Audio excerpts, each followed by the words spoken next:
మహిళల విషయానికి వస్తే మిడ్ లైఫ్ అనేది వాళ్ళకి ఆల్రెడీ ఒక చాలా పెద్ద క్రైసిస్ టైప్లో ఉంటుంది.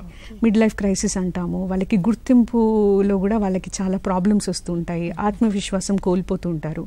ఇలాంటి వాళ్ళలో ఏమవుతుంది అంటే ఆల్రెడీ వాళ్ళు పిల్లలు కొంచెం పెద్దగా అవుతూ ఉంటారు, వాళ్ళు టైం స్పెండ్ చేస్తూ ఉండరు. కెరియర్ ఏమన్నా ఉంటే ఆ కెరియర్లో మనకు ఒక స్టెబిలిటీ వచ్చేస్తుంది, కానీ ఏమి ఎగ్జైటింగ్గా కానీ ఉత్తేజించేది ఏమీ జరుగుతూ ఉండదు. సో ఒక డల్ బోరింగ్ లాగా అనిపిస్తుంది. దీంట్లో అధిక బరువు ఉంది అంటే అదొక పెద్ద తలనొప్పి. పురుషులతో కంపేర్ చేస్తే మన హార్మోనల్ లెవెల్స్ వల్ల అవ్వచ్చు, చాలా బాడీ స్ట్రక్చర్ వల్ల అవ్వచ్చు, జీన్స్ వల్ల అవ్వచ్చు, మహిళలకి ఆ బరువు దించడం అనేది ఒక పెద్ద అది కొంచెం ప్రాబ్లమాటికే. పురుషులకి సేమ్ ఆ శారీరక శ్రమ చేసి ఆ సేమ్ పౌష్టికాహారం సేమ్ తీసుకున్నా కూడా వాళ్ళకి తగ్గే ఛాన్సెస్ కొంచెం ఎక్కువ ఉంటాయి, మనకంటే వాళ్ళకే ఎక్కువ ఉంటాయి. అది ఒక ప్రాబ్లం. సో వీళ్ళు ఎంత శ్రమించినా ఆ వెయిట్ దిగదు, పర్టికులర్లీ ఆ మిడ్ లైఫ్ ఏజ్లో దిగదు. సో అది వాళ్ళని ఇంకా కుంగిపోయేలాగా చేస్తుంది.